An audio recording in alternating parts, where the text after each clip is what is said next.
Now we're going to welcome from Salvation Army Northern New England Division Headquarters, Major Everett Henry for the invocation.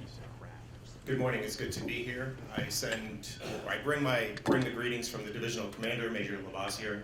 Unfortunately, he wasn't able to be here this morning. His wife just recently had surgery, and rightly so, he needs to be by her side. So, good morning, and thank you all for coming. Please pray with me. Father God, we just thank you that this morning you saw fit to wake us, though it may be rather earlier than normal.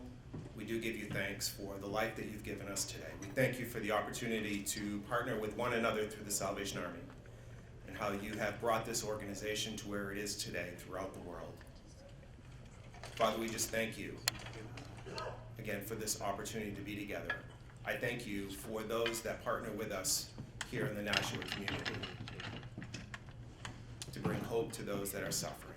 So we just ask for your blessing this morning over all that happens. We give you thanks.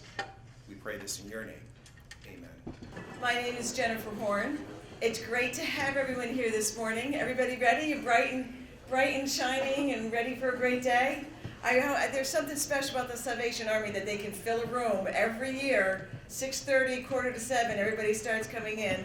This is not my best hour, as is probably evident, but we're so grateful that you're all here to be part of all this. Before we get started, I want to just quickly read a letter for you. We had hoped that Senator Ayotte would be able to join us. She was unable to do so, but she sends her greetings. To Major David Moore at the Salvation Army, dear David and honored guests, congratulations to the Salvation Army as you host your Groundhog Day breakfast. This annual event offers a wonderful opportunity to show our support for the Salvation Army and the outstanding work that they do in our communities all across New Hampshire. Today's breakfast is a fun way to gather and raise funds for a variety of social service programs that provide critical services, and I'm grateful to all in attendance for their generosity and community spirit. Thank you, Salvation Army, for your commitment to help our neighbors in need. Your efforts improve lives every day, and we are fortunate to have you making a difference here in the Granite State. I applaud your remarkable contributions and wish you all the best for a very successful fundraiser. Sincerely, Kelly Ayotte, United States Senator. So thank you to Senator Ayotte. Good morning, everyone. I'm very happy to be back here last year. I didn't get a chance to come last year with the snow that we had, but this winter being radically different, I actually get a chance to come here. What I'd like to tell you is about what we've seen the last 12 months weather-wise. It has been a very, very impressive year so far worth of weather. The last 12 months have generally been cooler and drier than normal in regards to our weather conditions. We're currently in a moderate drought across a wide section of New England due to below normal precipitation that developed last spring. The first 3 months of the year were the coldest ever on record for many locations across New England. That goes back to the 1880s to the 1860s in many parts of New England. We had temperatures around 60 degrees the morning of Christmas 2015. We did not see another 60-degree temperature until mid-April. This winter, we've had temperatures reaching 60 degrees or warmer in December, January, and yesterday, the 1st of February. The persistent cold of last winter is what led to the heavy snowfalls, which started on January 25th. Between January 24th and February 25th, we can go more than 2 days without a measurable snowfall. The biggest storm in Asher was on the 27th and 28th, when we picked up 33 inches of snow, breaking the old record of 30 inches, which was set back during the blizzard of 1888. I think the most amazing thing about that is the blizzard of 1888 took 3 days to produce 30 inches of snow. We did it in less than 30 hours last winter on the 27th and 28th. We had a total of 8 significant storms between January 25th and 24th of February. Many areas of New England had in excess during that period of 7 feet of snow. Our total snowfall last year between the 1st and the 10th of April was 92.6 inches. A normal winter produces 55 inches. The last snow of the season fell on April 8th. The last freeze of the spring occurred on the 9th. We saw no hard freezes between April 10th and October 18th. The spring was dry and mild. The summer was dry and warm. We had 19 days last summer where the temperature was 90 or warmer. The normal number for a summer is 10. Warm temperatures and dry weather continued into September through December. This past December was 10 degrees above normal. If it had been November, the temperatures we had in December, it would have been half a degree below normal. That's how warm December was. In fact, Christmas Eve was the warmest in 125 years. We hit 66 degrees Christmas Eve. We hit 63 degrees Christmas Day. And then the first snow of the season fell on the 29th, keeping the old adage, if you want the weather to change in New England, just wait a day. The pattern has been controlled by the El Nino since the summer, with the Arctic Oscillation keeping cold air locked up in the Arctic. It was locked up in November, December, and between the 25th of January and right about February 4th. The pattern looks to be changing once again, and colder temperatures are likely by the upcoming weekend, with the potential for storminess from early next week, possibly lasting into the end of the month. That means you people are looking forward to snow. It is a possibility the second half of February. But overall, the trend for the winter should be below normal for snowfall. The El Nino should fade away through the rest of the winter. There's a possibility of a La Nina coming next fall and winter, which would mean above normal snowfall next year. 4 out of the 5 last winters have had above normal snowfall. The drier than normal conditions look to continue into the spring, and we will likely have less snowfall than normal for the winter. Now, the Groundhog has got a 50-50 shot at seeing his shadow. I just checked the weather in Puxatawny. It is currently partly cloudy. It depends exactly when they pull him out of the hole. But regardless whether or not he sees his shadow, I don't think too many people are going to complain whether or not we get 6 more weeks of winter or an early spring with the weather we've had so far. The forecast for today, sunshine and mild, highs 45 to 50. It'll cloud up tonight, 30 to 35. Rain develops tomorrow morning, possibly starting as sleet. It turns breezy and warm during the day. Highs tomorrow, 55 to 60. Thursday, mostly sunny, mild, 45 to 50. For those of you who've been here year after year, I usually do a Groundhog poem. Once again, we take a stab at it. It's been 12 times since I've had to come up with a Groundhog rhyme. I forced this on 3 mayors, 3 New Hampshire governors, and you all of the time. I talk about the weather that has been and what will be over the course of the year, hoping that while I speak, you will lend me your ear. I tell you whether or not the Groundhog will bring us some cheer, with tidings of an early spring when he sees his shadow cast by his rear. But with the weather we've had so far this winter season, it sounds like the Groundhog is starting to listen to reason. This global warming thing really ain't bad, since the lack of snowfall is only making skiers sad. For the first time ever, my forecast is talking about temperatures near 60 degrees, not a raging blizzard or snow up to our knees. Is the El Nino the reason we don't have the snow? I think there's another reason the cold winds won't blow. I think it's because of our special guest who hails from the Garden State. He's handled everything Mother Nature's put on his plate. So why would she test it with some cold winter snows when he and his state more than handled Sandy's big punch on their nose? So thanks to Governor Christie for scaring Mother Nature away and allowing me to forecast some warmth on what should be a cold winter day. Thank you very much. Good morning, and thank you, Jennifer, for the introduction, and thank you, David Moore and the Salvation Army for all that you do. I also want to thank Major Henry for his invocation. I want to thank Rob for that wonderful background. Yes, we are in El Nino moments here, and I want to also welcome Major Donchis and also Jamie Trowbridge, whom you'll hear from shortly. And particularly I want to welcome and thank and congratulate all today's award winners. And I want to thank everyone here for making this breakfast possible. I'm honored to be here today on behalf of the Governor for this very special Granite State tradition. This annual breakfast, as you know, reminds us all of the importance of giving back to our communities throughout the year, and also demonstrates that when we care for each other, we certainly all get stronger. The impact of the Salvation Army is felt across our entire state, from the Emergency Disaster Services team that assists first responders and provides aids to victims in times of urgent need, to the Red Kettle campaign that supports families during the holidays and throughout the year. The Salvation Army is truly making a difference in our communities. These efforts embody what my wife likes to call the all-hands-on-deck spirit of New Hampshire. We roll up our sleeves, we pitch in, we work together to improve our communities and to help our neighbors. Over the past 3 years, I've had the honor of visiting a number of places across our great state and seeing firsthand what our fellow Granite Staters are doing to help their communities as my Help Out New Hampshire volunteer program.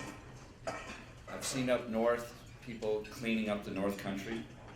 I've seen out west people starting a shelter that feeds actually hundreds each day. And we are all stronger as a state and as a community and as individuals because of our volunteer efforts. And you know that so well. You know that from your notable volunteer work over the years. Last year alone, the annual Groundhog Breakfast raised nearly $23,000, and more than 80 children were able to go to summer camp at Camp Sebago and the Salvation Army's day camp here in Nashville because of the collaboration and the participation of all of you. So again, thank you all for your commitment to your fellow citizens and for helping to strengthen our families, our communities, and our state. And again, congratulations to today's award winners and to the Salvation Army for what I'm certain will be truly another successful breakfast. Thank you so much.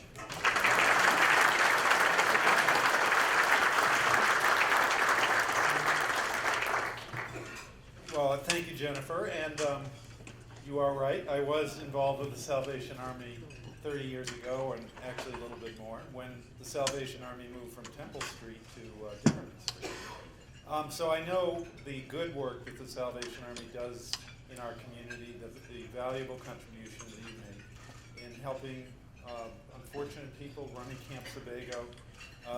And I want to thank the Major and all the members of the board who work so hard to help the community out in that way.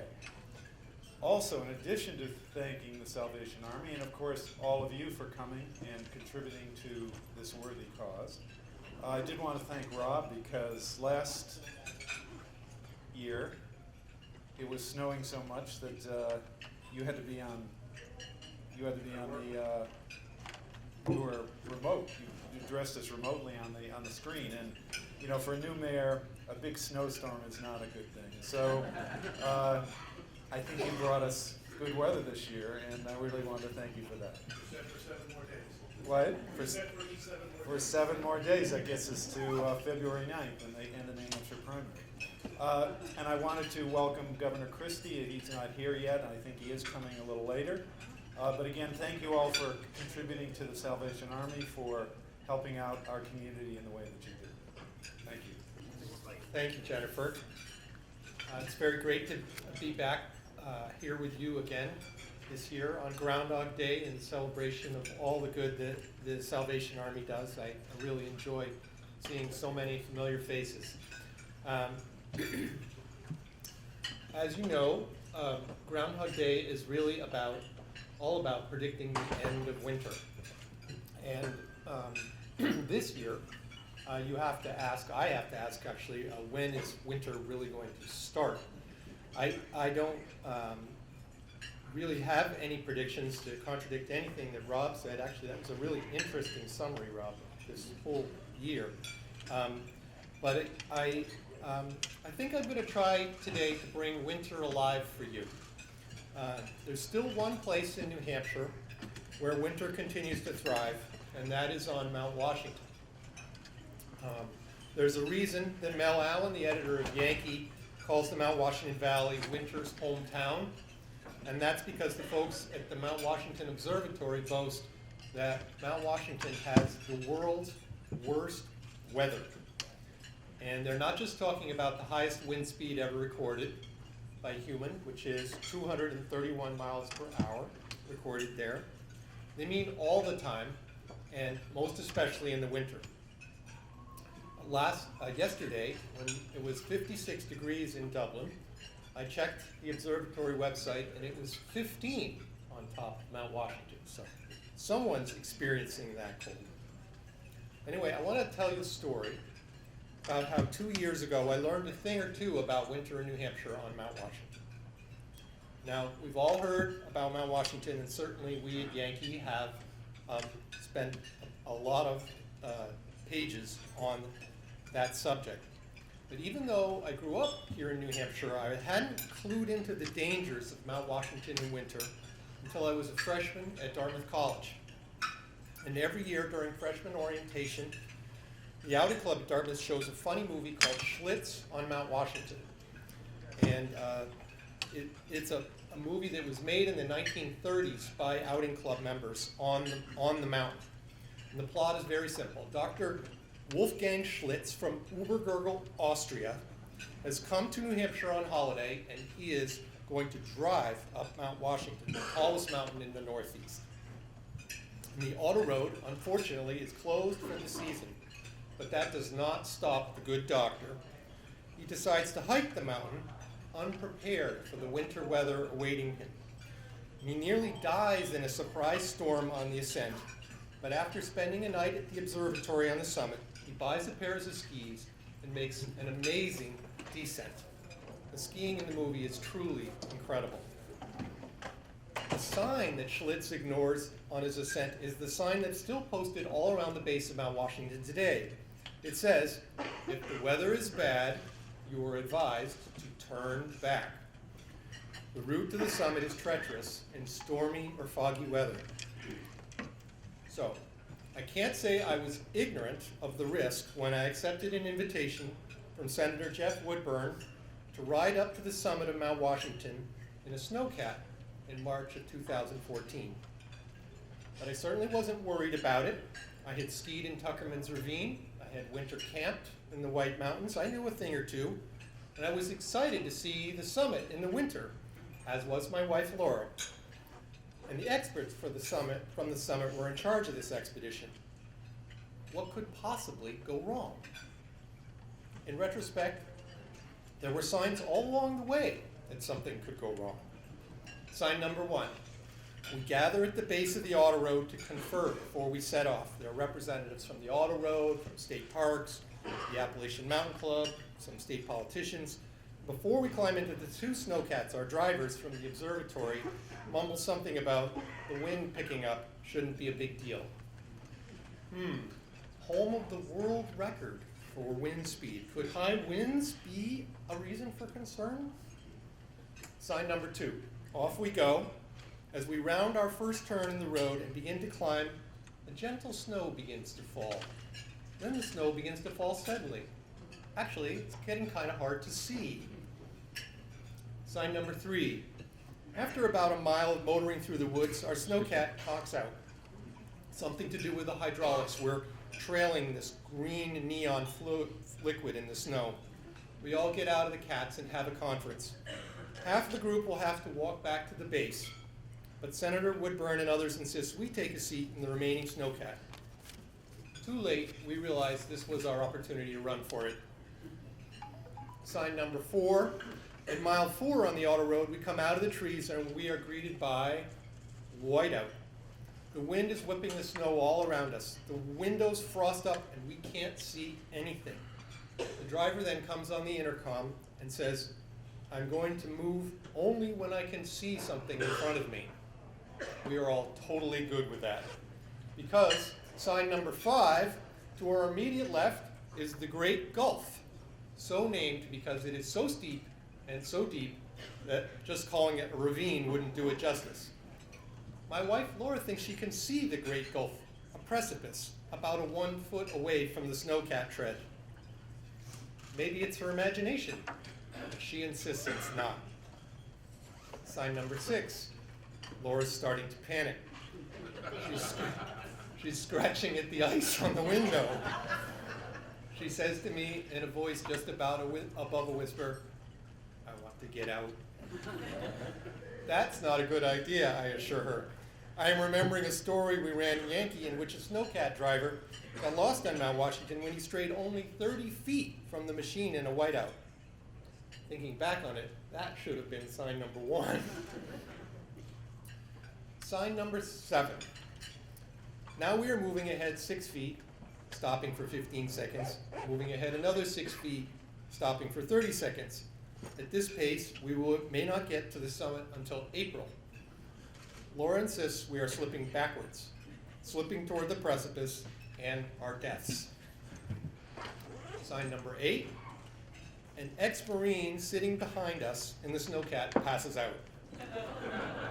He's having a panic attack, or he's very carsick, or both. Whatever, we have to stop and get some fresh air. The temperature outside is -20. The wind is blowing 90 miles an hour. It's snowing, but the snow is not falling. It is blowing sideways, pelting us with terrific force. And here's a picture on each side, nope, just over here, of Jeff Woodburn and me outside the snowcat that day. It is at this point that we decide to turn around. There's no discussion, it's unanimous. We get back in the snowcat, it pivots on its base, and we are on our way back down the mountain. Slowly at first, and then when we get in the trees, steadily. Once we're back at the base of the mountain and out of the snowcat, Laura's asking everyone, were you scared? She gets back some grudging admissions that it was scary. Then we all scatter. Laura is still mad at me for bringing her up Mount Washington that day. She classifies the trip, and I'm not exaggerating, in the top worst 5 experiences of her life. When I was preparing these remarks, she told me, you could not pay me enough to get back in that snowcat. For my part, I learned the lesson that Dr. Schlitz ignored. If the weather is bad, you are advised to turn back. But I've left myself some wiggle room. It all depends on what you mean by bad weather. For someone like me who likes winter and thinks that New Hampshire's reputation for being rugged depends on us surviving some really cold temperatures and several big snowstorms, 45 degrees and raining is bad winter weather. So I'm thinking I may head north to Mount Washington again to experience some real winter. Maybe this time I'll make it to the summit, but if I only make it to mile 4 in a whiteout, that will still do the trick. Thank you. Thank you very much, Jennifer. Thank you for your introduction, and thank you to all of you for the invitation. I'm really glad to be here this morning, especially because I want to build off where Jennifer's introduction concluded. I was especially interested and anxious to come to this event this morning because of the extraordinarily important and helpful role that the Salvation Army played in our state in the aftermath of Hurricane Sandy. It's hard for me now, 3.5 years later, to, I think, amply describe to all of you what the circumstances were when we woke up on the morning of October 30th, 2012. But I'll try to give you some sense of what it seemed like. Mary Pat and I stayed, we do not live in the governor's mansion in New Jersey. We live in our private home up in the northern part of our state. And we did that because we wanted our children to stay in their schools. Having their dad become governor of New Jersey was a strange enough experience for teenagers and preteens. But to take them out of their schools and have them make all kinds of new friends was something that we both thought wasn't the right thing for our family. So during Sandy, though, the run-up to Sandy, we stayed at the governor's mansion because it was going to be much, much closer to the Emergency Operations Center, and we knew that traveling was going to be next to impossible. So the next morning, when we woke up, I took what is normally a 10-minute drive from the governor's mansion to the Emergency Operations Center, and it took me an hour and 15 minutes. By the time I got to the Emergency Operations Center, this is the briefing that I got, that the best estimate at that point was that 365,000 homes had been structurally significantly damaged or completely destroyed. In 24 hours, 365,000 homes. That 75% of the state was without power and unlikely to have power for at least another 2 weeks. I stopped there for a second to remind you that this is October 30th, 2012. So this wasn't a late summer or early fall hurricane. This was at the very, very end of the hurricane season. And in fact, 1 week after Sandy, we received snowfall in New Jersey, significant snowfall. So 75% of 8.9 million people being without power was not only difficult from a lifestyle perspective, people were cold and needed to be kept warm. We had no operating water treatment or wastewater treatment plants in the entire state. We had no schools in the entire state open. Every major state highway was impassable. And we had about 51 gas stations open and operational in a state of 8.9 million people. This became not only difficult for transportation, but even more importantly, became difficult for people who were trying to heat their homes with generators and not able to get gasoline beyond their first usage to help to run those generators. That was the briefing I got when I arrived there that morning. And so you know that when you're confronted with that situation, you need not only all hands on deck, but hands that are nowhere near deck to come to deck and put their hands up there. And the Salvation Army, such a key nonprofit organization in our state from day to day, stepped up their game in a significant way in the aftermath and did what you all do best, which is to find your place, your lane to care for people. That was the focus of all the folks at the Salvation Army, and Mary Pat interacted with the nonprofit community even more than I did in that immediate aftermath of the storm, and helped to coordinate and provide direction to where could you provide the most help. And the Salvation Army in New Jersey was not the only branch of this organization that came to New Jersey to help. There were Salvation Army folks from all over America who got in their cars, got in trucks, and drove to New Jersey the day afterwards. And just with no assignment, but just came and figured they'd show up someplace and they'd find people they could help. And they did. And so it's hard for me to express to you how extraordinarily grateful our state is still for all the work that all the nonprofits did, but in particular the Salvation Army. And so for you all this morning to be here, to be supporting this organization and continue to support them, is what I would say not only an act of generosity, but it's an investment. Because you never know what tomorrow may bring to your community. You may never know what type of crisis may come, natural disaster, other type of incident that is going to leave your community broken and in need of assistance from folks who know how to provide that assistance. And so this morning is not just a great thing to do from a philanthropic perspective, but it is a smart investment for your community to invest in the Salvation Army and to make sure that you keep them strong and equipped and ready to help those who are least fortunate from day to day, and to help those who are in the midst of crisis that comes in an unexpected way. As governor of New Jersey, I have to tell you, it was extraordinary to watch and be a part of, and to see people from all over our nation coming and just showing up in towns on the Jersey Shore, pulling into the main part of town that was destroyed, parking in the parking lot of the fire station or the train station, and just setting up shop and saying, we're here to help. Bringing blankets, bringing food, bringing water. But more than anything else, bringing a spirit that allowed our folks to feel as if they hadn't been forgotten. And the biggest psychological problem in these moments is people feeling as if they're going to be forgotten, that somehow they're going to be left behind. And your contribution to making sure that they knew they weren't forgotten and that they would not be left behind is the part of this that you can't calculate in dollars and cents. It's the human touch, the human aspect of it that makes it so incredibly valuable and makes it so much a part of our memory of that time in our state's history.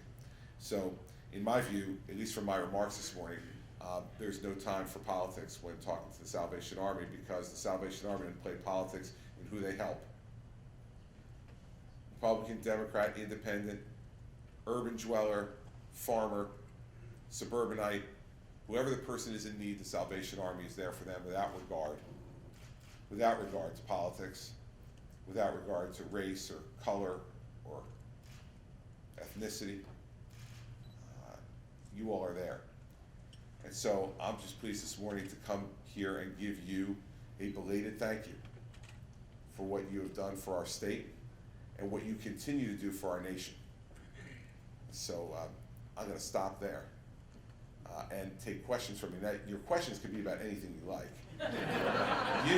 You are not restricted by my own political ban that I put on myself. So you can ask me questions about whatever you like, but I'm going to stop there and leave time for you all to ask me any questions about any topic that you want to ask me about, but by ending in my remarks by saying thank you, thank you, thank you on behalf of the people of my state who have recovered in the main and who remember the great work and help of the people of the Salvation Army for helping us to get there. So any questions, I'm happy to take on anything.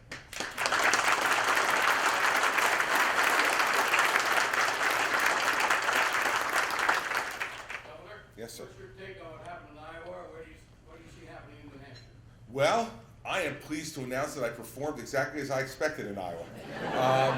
And so we are happy to say we have met expectations in Iowa, and we're now moving on to New Hampshire. I went to a town hall meeting, did 2 town hall meetings yesterday in New Hampshire, and I announced at the second one that Iowa was in the rearview mirror. And for me, that is a joyous announcement. And so we have, obviously, this is my 67th day in New Hampshire since April of this year.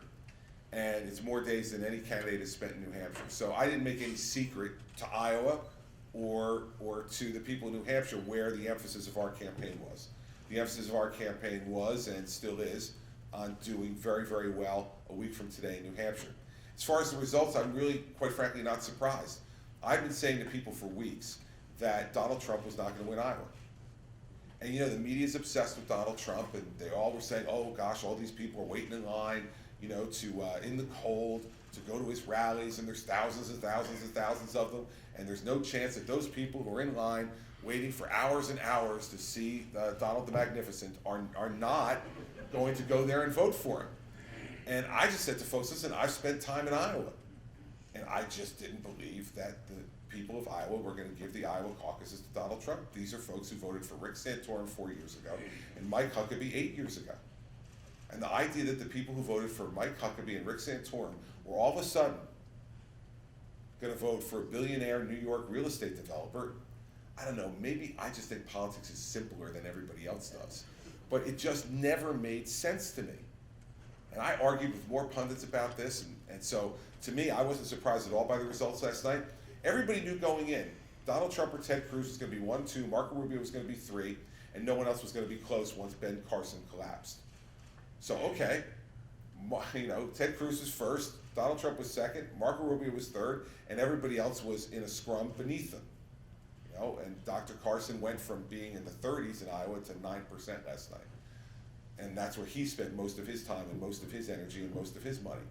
So I think, you know, Iowa basically didn't change anything last night. Everything that you knew going into Iowa, you knew coming out of Iowa, which was Ted Cruz better win Iowa or he was going to be in big trouble, so he did what he needed to do. Donald Trump, I never thought was going to win Iowa, but he thought he was. And so it's a bad morning for Donald.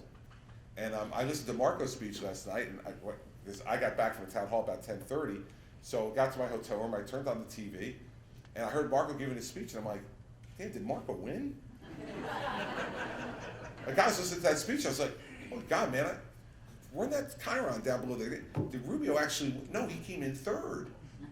He spent $12 million. By the way, he spent $5 million more than Ted Cruz.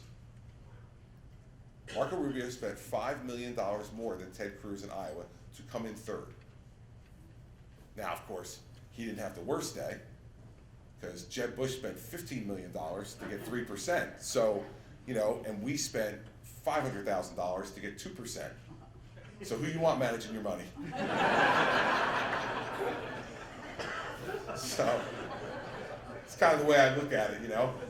I mean, my price per vote was significantly better than Governor Bush's. So we'll hope to do exactly the same thing here, because $15 million that he spent in Iowa, you know, looks like he wasn't even paying attention compared to what he's spending in New Hampshire. That'll be somewhere between $35 and $40 million in New Hampshire. So we'll see what the price per vote turns out to be there too. I suspect it might be the same kind of yield. Other questions? Because I'm in a peppy mood this morning, so you might actually get some good stuff. I'm done with all the good charity talk now. Now you want to hit me with some of that? We're ready. Any other questions? Or was it just like, what'd you think of Iowa? There you go. Go ahead. Yes, sir. What's your take on the Democratic side of things and how it panned out in Iowa, and where do you see that race headed? Well, I don't know, man. I stayed up till about 2 o'clock, and they still hadn't, you know, it's amazing to me, right? Like, Democratic precinct leaders went to bed and didn't report the results. Like, if you're a precinct leader, isn't that what you're supposed to do? Like, just call up and say, here's what happened, right? But they apparently didn't do that. So I don't know who won. Did Hillary win by a couple? Is that where it ended up? I went to sleep, but whatever. Listen, I think it was a good night for Hillary Clinton. You know, if Bernie Sanders can't win in Iowa, and I think he could win here, given his neighborly relationship with New Hampshire. But if he can't win in Iowa, where else is he going to win?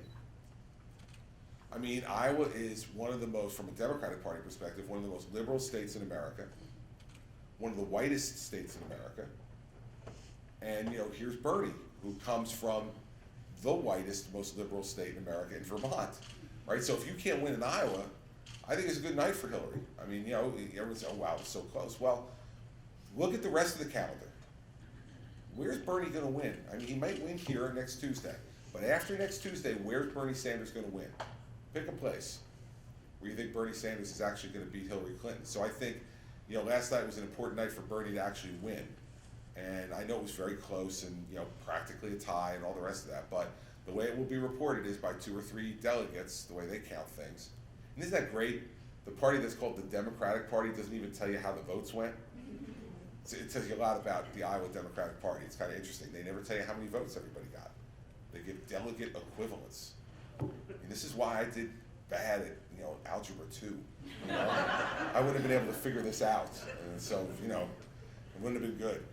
But yeah, I think it's a pretty good night for Hillary, and I think it will give her a little bit of a momentum in coming into here now. And I think because she won there, she doesn't have to win here. She might, and it would be good for her if she did, but I don't think she has to now. Now she could say, if she loses here, okay, I played him to a draw in Iowa and New Hampshire, his neighboring state and the most liberal Democratic state in America for primary voters. Now we'll head to South Carolina, we'll head to Nevada and all the rest, and I think, you know, it puts her in fairly good shape. Nobody really, like, realistically ever believes she's going to lose to Bernie Sanders, right? I mean, we can't be that lucky. And we cannot be that lucky that the Democrats will actually nominate a socialist for president. Like, really? I mean, I'd love to think they would, but yeah, I never thought it. Hillary Clinton's going to be the person on that stage in September. That's what we have to get ready for, and that's what we have to focus on beating. Other questions? Yes, sir. You don't think Biden, Elizabeth Warren ticket would just make my head spin? But that's the talk I've been hearing lately. Yeah, no, listen. You know, everybody, I've experienced this, okay? 4 years ago, when people were asking me to run for president, and I said I wouldn't because I wasn't ready. And then days, 4 or 5 days after I said I wouldn't run, I endorsed Mitt Romney. And I heard people saying up until February or March of the next year that I was going to get into the race. I'm like, did you hear that I actually endorsed Mitt Romney? And like, I'm out campaigning for him? That's a hell of a contortion to go through, to go like, you know, the next president of the United States, Mitt Romney. Oop, no, excuse me. Actually, I'm the next president of the United States. Joe Biden's made his decision. And everybody who thinks that somehow you can just get into this stuff, this is complicated stuff. And it's hard. And it's a lot of work, and you got to raise a lot of money, and you can't just, I don't care if you're the vice president of the United States or not, you can't, you know, go from a standing start after everyone else has been doing this for a year, and all of a sudden Joe Biden is such an extraordinary political talent. We're talking Joe Biden here, right? I mean, you didn't somehow like confuse Joe Biden with Franklin Delano Roosevelt, did you? I mean, it's Joe Biden, right? So I don't think Hillary Clinton's like sitting, you know, this morning in New Hampshire somewhere going, oh my God, Joe may get in. You know, absent Hillary getting indicted, which is, of course, a possibility, but absent her getting indicted, I don't think Biden gets off the sidelines. If Hillary were to get charged with a crime, then, you know, I think Uncle Joe might have to ride to the rescue. But absent that, no way. No, I don't see it at all. Too hard. Yes? After last night's town hall, did you get a chance to do any research on bobcats? Yeah, I did. I did. For those of you who weren't at the town hall last night, I had a woman ask me about where I stood on the bobcat hunt. And I just looked at her and I said, I have absolutely no idea. But I told her that she was penalizing me because now I had to go back after I got up 5 o'clock in the morning yesterday morning in Iowa. My day started at 5 a.m. to do all the morning TV shows. And it was now 10 o'clock at night Eastern time in New Hampshire.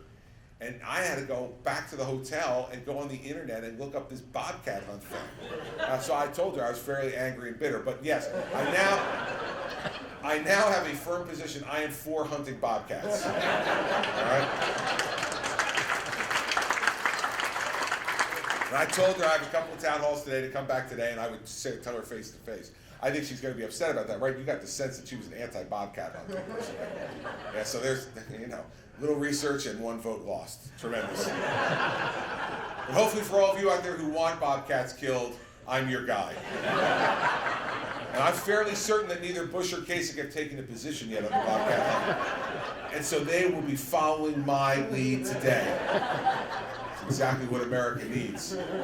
Leadership on Bobcats. I love New Hampshire. It's so great. I'm so happy I'm back. Any other questions from anybody? Yes, sir. Governor, this week, what are your 2 or 3 biggest issues you want to resonate with Granite Staters coming into next Tuesday? Well, I think it's 3 things, right? So the first is that the most important issue in this race is American homeland security and national security. And that this president and his Secretary of State have so degraded America's military capability, their diplomatic standing in the world, and our homeland security, that needs to be rebuilt completely.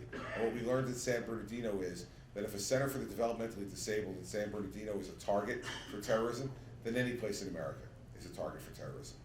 And so we need to have a president who has actually fought terrorism, who's actually used the Patriot Act, who's used the Foreign Intelligence Court, who's worked with intelligence agencies and the FBI and other law enforcement to keep people safe. I want to remind you that in the 7 years after 9/11, when George W. Bush was president and I was U.S. Attorney, and he put a group of extraordinary U.S. attorneys in place, we did not have another foreign terrorist attack on American soil for 7 years. That was not an accident, everybody. That was not a stroke of luck. That was the product of enormously hard work and a strategy that said, we will fight them everywhere and intercept them before they act. In the 7 years since George W. Bush and our U.S. attorneys have left office, we've had a number of attacks across this country, either directly by foreign terrorist groups or inspired by foreign terrorist groups. That, in my view, is because of the lack of focus, the lack of energy, and the lack of know-how by this administration. So first and foremost, that's the issue, because if we don't do that well, you can't do anything else well in this country. Remember what happened after 9/11, everybody. Stock exchange was closed, airlines and airports were closed, no sporting events, youth, amateur or professional. Everything that makes this country's heartbeat stopped.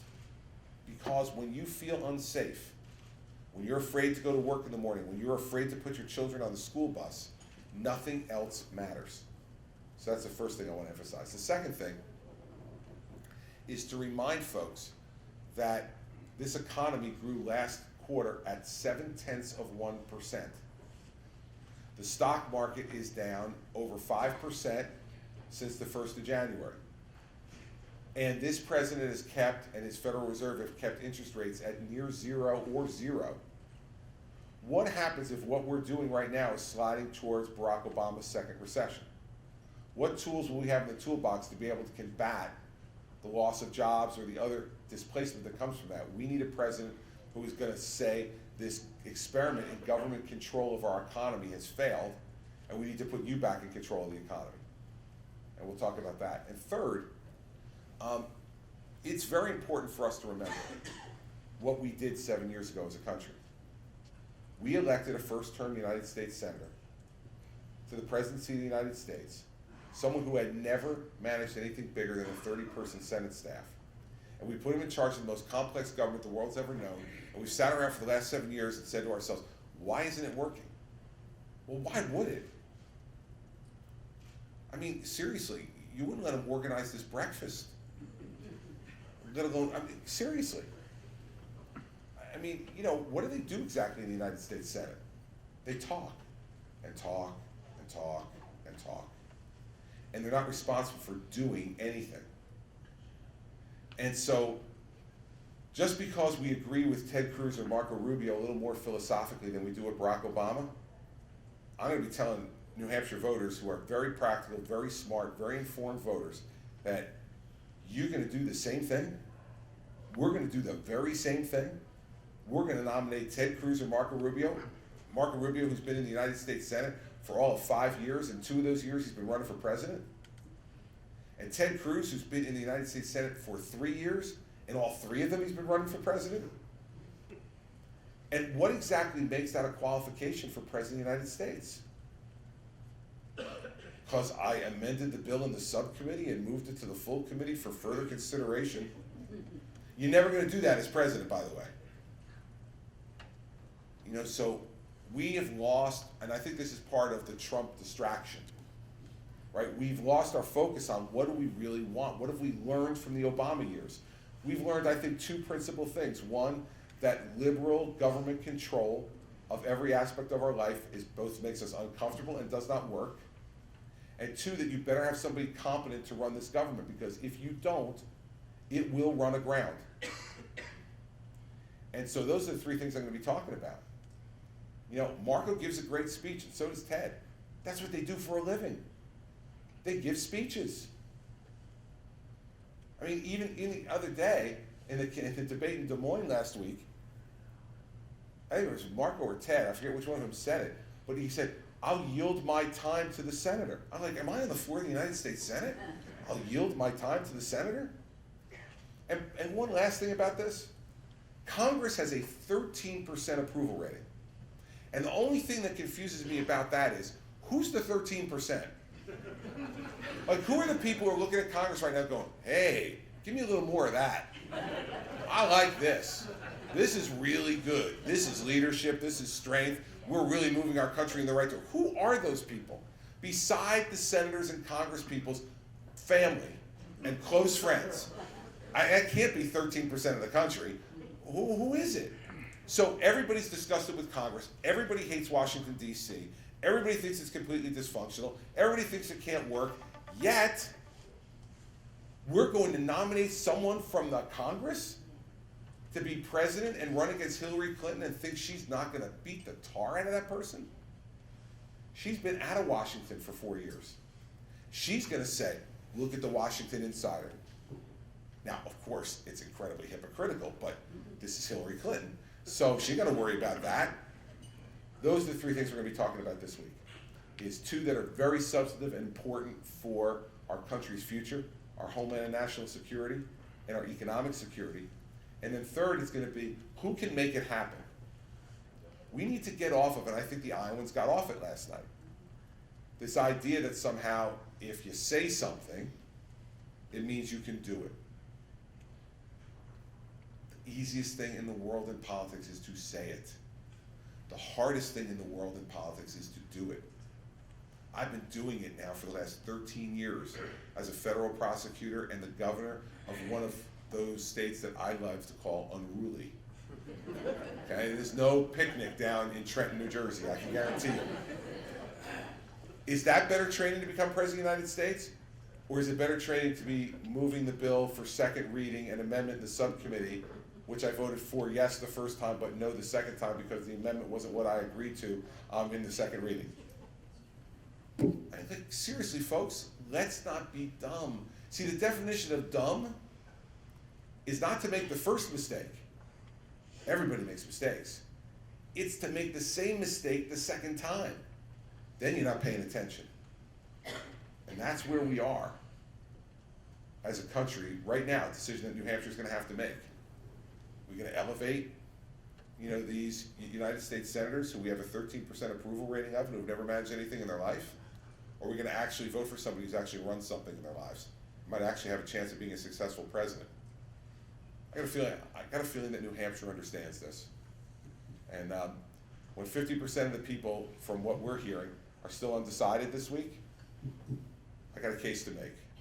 And you're going to see me making that case everywhere for the next 7 days. I'll be like gum on the bottom of your shoe. That you actually play Hail to the Chief for, which is very nice. I mean, it's a different thing. I can take one more and then I'm being told I'm getting the hook. Yes, sir. Why do you want to do this? You just laid out the reasons why you don't want to take probably the most thankless job in the world. I mean, I have a thankless job as a meteorologist. Yeah, but hold on a second. I can't believe I've actually now face-to-face confronted a meteorologist who says to me he's got a thankless job. You do? But here's the other thing. You're the only profession in the world that can be wrong and you go to work the next day with no penalty. Right? love you. God love you. I mean, listen, I'm speaking from a position of jealousy. But you know how many times you've made me take my umbrella to work and I didn't use it? Come on. In response to that, just to say. Here we go. It's a mighty motivating force. Yes. My clients pay me. I compete against free services like the weather service. If I didn't know what I was doing, I wouldn't be here. And I'll leave it at that. But I wanted to know, I mean, you seem like a nice guy. You're governor of a great state. I grew up next to New Jersey, have family there. Why do you want to do this on a personal level? Why? Because I love my country. And I can't bear to see it continue to go in the direction that it's going in. And the easiest thing in the world for me would have been to stay home, finish out my term as governor, get a good job, make a lot of money, and not worry about this stuff anymore, but that's not how I'm built. I run into the fire, not away from it. That's how I get up in the morning. That's how I get jazzed. You know, everybody, you find the challenge in your job being the best at what you do. If you feel like you have something to contribute to your country, I feel like it would be a sin to not try to do it.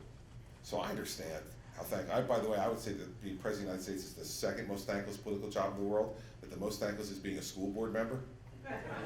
I would never run for the school board in a million years, not because it's not really good work and really important work, but it is definitely the most thankless job in the world because no matter what you do, someone's yelling at you. Every once in a while as governor, these people don't yell at me. But I really do believe in my heart that I can make the country a better place. And if you believe that, then I think you have the obligation to try. And so that's why. And it's not that I need a title. I got plenty of titles. You know, I've been U.S. attorney and governor, husband and father and son and brother. I've got more titles than I'll ever be able to use in my life. It's because the work has meaning to me. And I'm a guy who runs into the fire, not away from it. And I love doing it.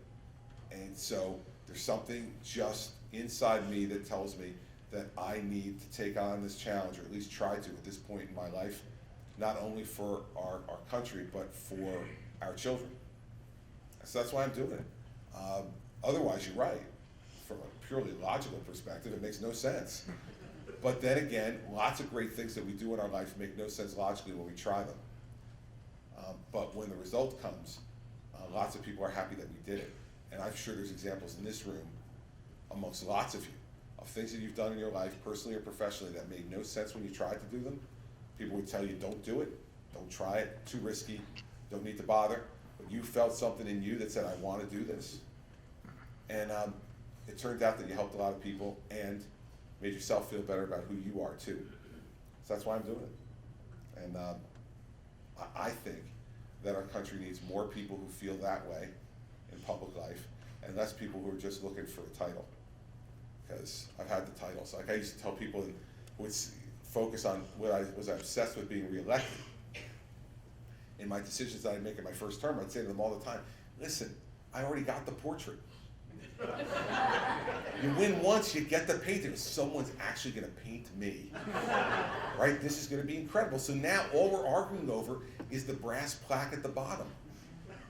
Does it say 4 years or 8 years? Like, I'm not going to twist myself into a pretzel for a brass plaque. I already got the portrait. I'm going to be able to bring my grandchildren to the State House in Trenton and go, yeah, no, Grandpa's not just a crazy old man. There he was. He actually got elected governor of New Jersey. Oh, right there I am, right there. I look thinner than I actually am in that portrait, but that's why you pay extra for that. It's fabulous. And then, you know, all you're arguing over is the brass plaque. I don't think that you do these things for the wrong reasons. You do it for the right reasons. If you do, you're rewarded one way or the other, either by winning or by having the experience be something that enriches your life. And I'm sure that this process will do that for me, no matter what the result is, but I intend to win. And so, since you intend to win, you'll have a lot of opportunities to make the country a better place, and that's what I intend to do. So I will end there and thank all of you for what you're doing to support this organization. I'll end where I started. It is an extraordinary organization. It is one that I've known about and heard about, going all the way back, and I'll end with this story. My grandmother, my maternal grandmother, became a single mother in the 1940s. And she had 3 young children. and no visible means of support. And the country was a much different place in terms of what was provided to people back then. And one of the places that she told me helped her when she had no place to go and didn't know what to do was the Salvation Army. She finally got a job, and she helped to raise my mom and her 2 younger children, and she worked till she was 70 years old, because that's who she was. But whenever we used to pass the person soliciting for the Salvation Army, and most of the time that was at Christmas in New York City, when she would take all the kids in to go and see the Christmas show at Radio City Music Hall, all of her grandchildren, she would always see the Salvation Army person from a distance and go into her purse and take $1 out for each of us. And she wanted us to put the money in. And she would tell us the story about how she was doing it because when she was at one of her lowest points, the Salvation Army was there to help her with things that were just basic needs for her and her 3 children when she had no one else there to help her and support her. So when I tell you that this is an organization that I really admire, it's not just because as governor you helped during Hurricane Sandy. It's because for my grandmother, for a period of time, the Salvation Army helped her to keep her children warm.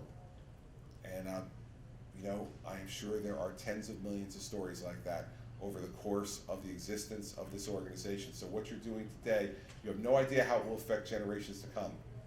Salvation Army has never, except for Sandy, done anything directly for me, but I feel personally about it because of what it did for my grandmother and what an extraordinary role both she and my mother has played in my life and my development. So you never know who you're going to be helping when you help the Salvation Army. So I'm glad you're doing it, and thanks for having me this morning. I appreciate it.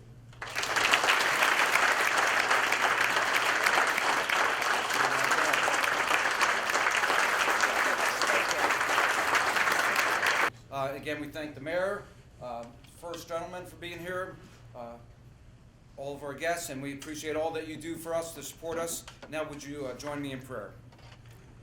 Again, Father, we thank you for the so many friends that we have here today. Friends that support the Salvation Army physically, materially, in so many different ways. We know that there's much need in this world, much need in this city. And again, we cannot do the work that we do without, first of all, your support, but also the support of so many friends and people that come alongside of us. So now, Lord, we just ask your blessing upon each and every person here today. Pray your blessing upon this great country of ours. And again, pray that you would send us the leadership that will lead us and guide us as they direct us to know you better. Lord, we love you and we thank you now. In thy great name we pray. Amen. Thank you very much. Good morning. Thank you all for coming out here this morning. I just wanted to share with you, we have a 3-page letter that I'm going to condense from one of our moms. Her name is Nicole, and she has 2 young children, Jacob and Logan. And she wanted to share what the Salvation Army has done for her. She came to us in 2009 seeking help with the basics, diapers, food. She didn't know where to go. We welcomed her, we helped her out, and she came back a few more times for food and diapers and things like that. But after that, she got a job. She was able to make it, and she was really excited, and things improved. In 2015, this past summer, she had some changes. There was a loss of a job, there was some illness, and she needed a place for her children to go during the summer. And she came to the Salvation Army and sought out our day camp. She was so impressed with the fact that Amy Groff, who's in charge of our day camp program, was able to say, don't worry, let's get you registered. It's okay that you don't have the registration fee right now. Let's just get the paperwork done. Let's make sure all that stuff's in place. We were able to get that family in. We were able to help that family throughout the summer. And then on top of it, Mom was diagnosed with cancer. Nicole, not only did she have the struggle of loss of job, now she has cancer. And it turned out to be a little bit more than they expected, but she was supported by the staff. Jenny, who runs our program, during the summer and our Learning Zone after-school program. They were there for not only for her boys, Jacob and Logan, but they were there for her. Nicole was touched. She actually said that she was in tears writing this letter because the Salvation Army came through the second time and the third time. That's what the Salvation Army does. It isn't just one family, it's hundreds of families. And throughout the years, it's thousands of families that the Salvation Army in Nashua has touched. And we could not touch those families without the support of the local community. We are blessed. And I just wanted to share that Jenny, her very last words in the letter were, "I truly can't say enough about this organization and how much they have done for my family and for myself. It brings me to tears just writing this letter. To put it all down on paper, they are true angels." And that's from Nicole. And we just wanted to share quickly with you a short story. That is just one of the families. But it's a collaboration. The Salvation Army and the social services, our after-school program, and our camps. So thank you very much for all that you do to allow us to serve these families. Thank you.